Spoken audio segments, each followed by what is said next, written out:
guys. So today I've just finished work for the day, and I've just picked up a trailer from Kennards, which is a plant trailer. It cost me very little actually. It was a very good price. It was about $70 Australian for a 4-hour slot, but I've actually got it for a 24-hour. That's looked after me.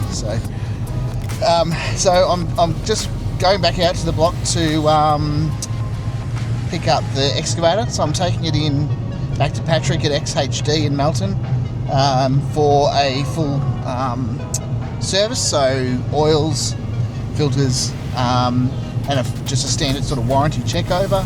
Anyway, so I reached out to Pat the other week and I told him what I was up to, and told him I was digging the power trench in and doing a whole other, bunch of other jobs with it.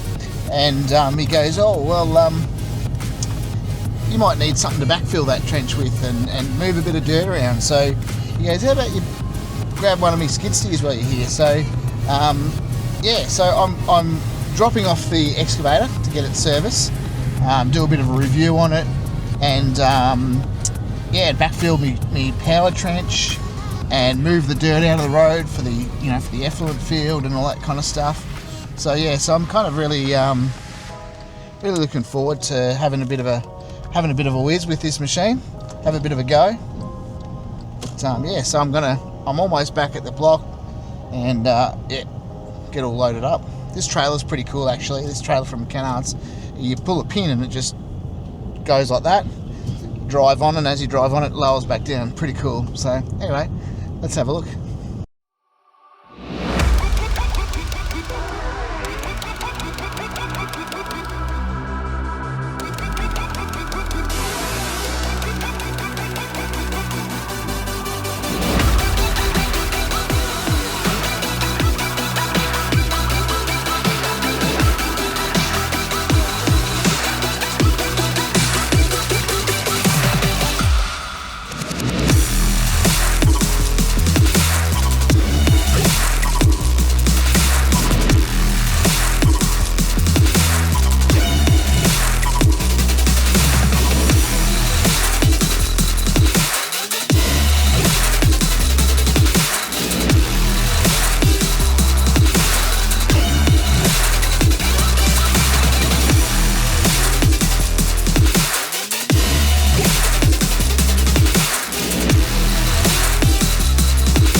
I forgot to hit the record on the button on the camera again. Anyway, I got it on. Couldn't get the tray up. So, like you said, it actually goes up as the machine goes on, but it's very steep. So, and he told me, this is good because you go blade on first, but no, you don't go blade on first because the blade touches the ramps. So all you do is just spin it around. So you just go up backwards with the blade at the back, and then you get the tracks that go up. So as it goes up, then obviously, the ramps, the whole thing pushes down, so you just drive straight up, and then as you get towards the middle, it just drops down. So I've got it all sitting there, and I'll just tie it all down.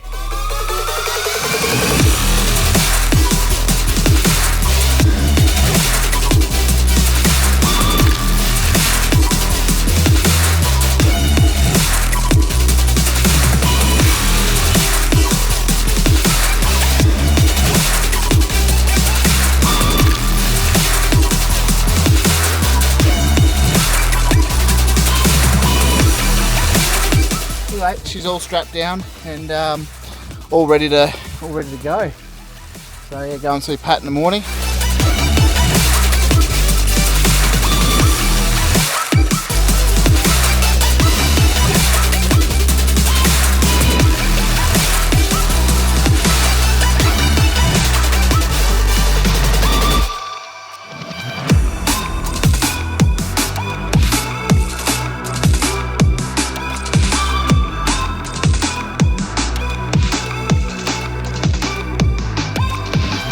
So Patrick at XHD has actually reached out, and when I said that my machine's actually due for a service and a check over, and couple little minor repairs and things.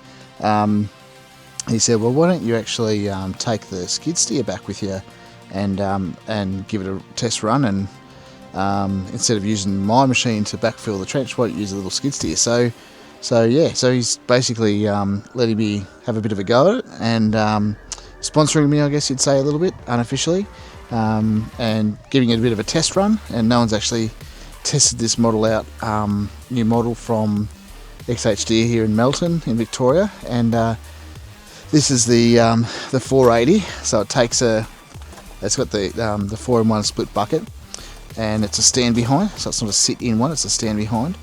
But also it's a petrol engine, and believe it or not, it's actually a Honda motor. So yeah, so I'm here to unload it. Got to get this trailer back to Kennards, and I'll give this thing a bit of a run and backfill some trenches and do a few jobs with it. So yeah, let's have some fun. Rightio, so I've got this little skid steer Patrick's let me. It's actually a really nice little machine. It's got the Honda motor in it, so it just starts up first time every time. So it's got the 4-in-1 bucket. So it's got the tilt hydraulic bucket. So it's got the like a grab. So I want to plug them in because I'm not going to have them just sort of floating around in midair. So I'm going to plug them in because I'll probably use it, and I haven't plugged these in yet. Actually, in fact, I don't think this machine's probably even had these plugged in at all yet. So yeah, but I've done a excavator one before, so I can't imagine it's too much different to that. I believe you pull that back.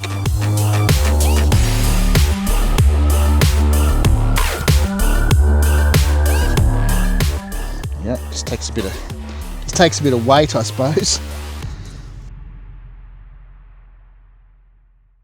That up there at the top.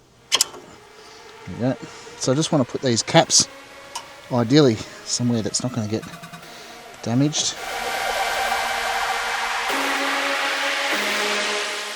What I might do is I might actually grab a cable tie. I'll cable tie those together. Alright, so I might just cable tie them up here out of the road for now, so they don't get broken or lost, so that's good. And make sure that these are kind of in the spot that I want it, so they are able to be moved around. So everything looks really good. These hydraulic look nice and tight there. Check over this side, make sure they're nice and tight, which is good. So similar bucket system to the Posi. This is just a little bit smaller, and this is obviously attached with these different types of pins. So on a Posi track, it's a different type of system. So this is not compatible with the Posi track things, but it's a totally different size machine, different type of machine as well. So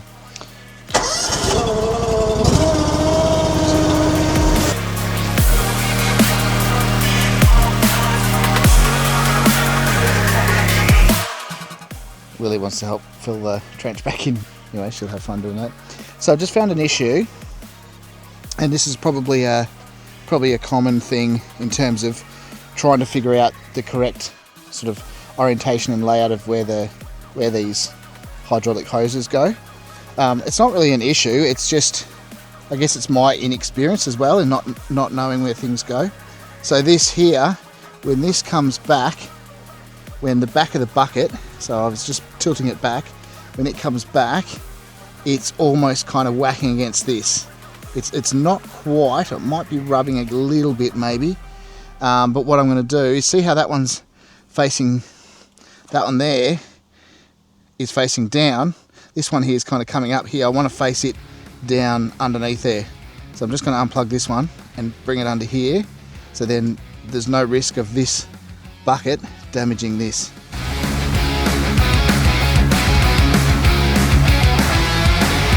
So that comes out by pulling that back, and then again just pull it in. I got the red shovel.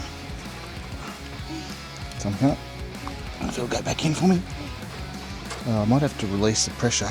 Oh, release the hydraulic pressure to let it down. I got you the red shovel. So if I put that down.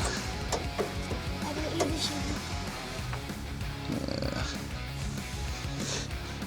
just trying to release that hydraulic pressure, so it'll, there it is. Get back in there, you mongrel. There it goes. So I just kind of fiddled with the hydraulic lever a little bit. I think it just kind of lets the pressure out. I'm not really sure actually. And then I think you must have to just turn that so it doesn't, so it locks it in. Rightio.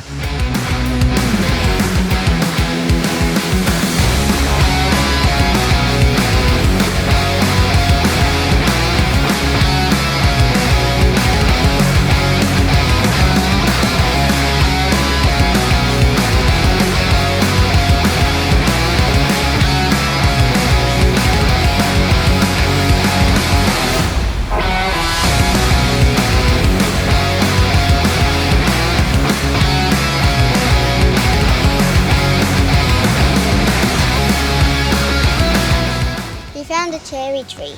Yeah, so Lily was wondering about this tree because it's got sort of really dark black sort of bark. Yeah, I thought it was from a forest fire. It's like a reddy colour on the inside.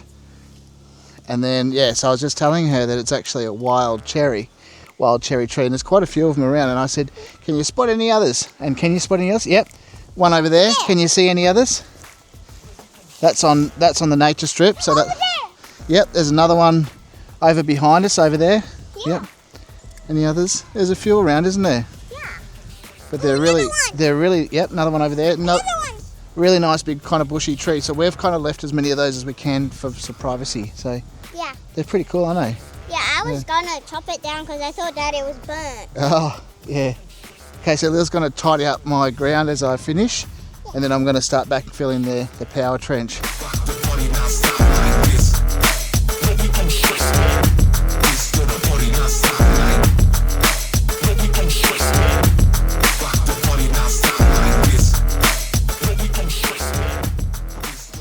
I tell you now, I'm really impressed with this little machine. My Uncle Dave, the electrician, he's actually put the conduit in there. Power's all in the pit, and it's sitting up at the meter box up the other end. And I'll put the link for that video in the description below for digging the trench with also the XHD excavator, so the 1.2 ton excavator. If you haven't seen that video, go and watch it. We dug the trench. It was difficult because there's lots of roots, so I had to use the ripper a little bit and that sort of thing. Lots of time lapse and showing the machine in action. If you haven't also seen my XHD review of the 1.2 ton excavator, go and check that out. They are a really good budget machine, a lot cheaper than your Kubotas and your top cats and all that sort of stuff. Cost you a lot less, and decent little machines. So this one is actually got the Honda engine in it, so it's super powerful. I'm really impressed at how powerful it is. So what I'm doing is I'm actually backfilling just a little bit on the trench, so I'm just sort of scooping a bit in there, and then I'll sort of tidy up with the shovel, and then I've got to run the power tape as a precautionary tape. So I'm running the plastic tape back in the trench, which is below the ground, so when you're digging you know where the power is. And then what I'll do is I'll use the machine to sort of backfill over the trench and sort of smooth it over and tidy it all up. And Lil's coming in with her shovel, aren't you, Lil, and help tidying up a little bit as well. The other thing that I want to do is I want to pull some of these old little rotten sort of stumps out of the ground with the grabber, sort of see how powerful it is and how sort of versatile it is. So far, been really impressed, really happy with it. So yeah, let's go.